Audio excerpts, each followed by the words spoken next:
जीतेगा भाई जीतेगा इंडिया जीतेगा जीतेगा भाई जीतेगा इंडिया जीतेगा అరే మావా నేను క్రికెటర్ అయిపోవాలరా అని మనలో ఎంతమంది ఎన్నిసార్లు అనుకుంటాం.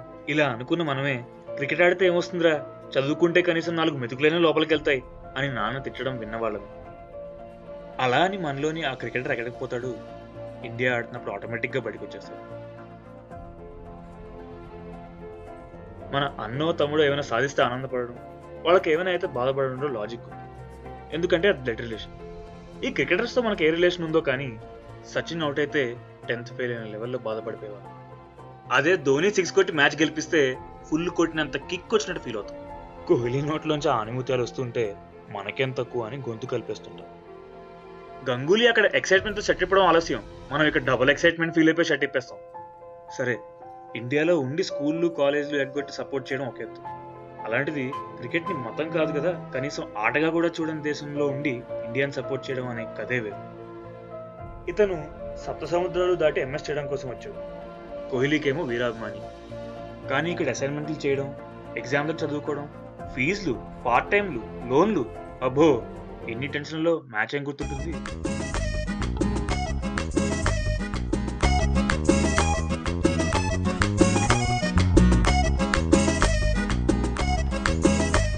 ఇలాంటప్పుడే కీబోర్డ్లో ఎన్ని అక్షరాలున్నా మన వాళ్ళకి ఆ 4 అక్షరాలే కనిపిస్తుంటాయి.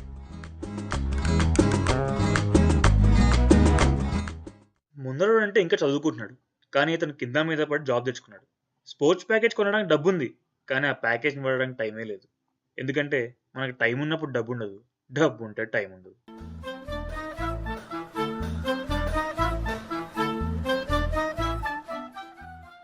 సరే ఏదో ఒకటి చేసి మ్యాచ్ చూద్దాంరా అనుకుంటే మేనేజర్ మహాశయుడు కళ్ళప్పగించి చూస్తాడు.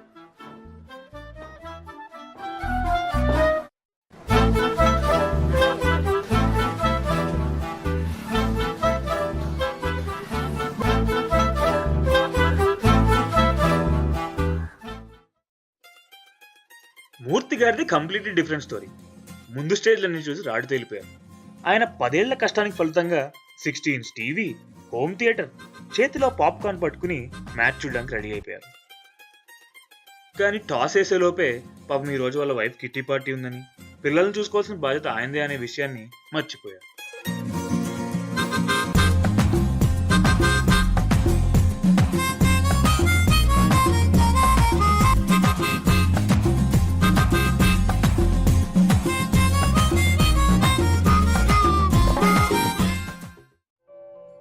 ఇన్ని టెన్షన్లు బాధ్యతల మధ్య కూడా కొంచెం టైం దొరికితే క్రికెట్ చూడడం మాత్రం మానేయం.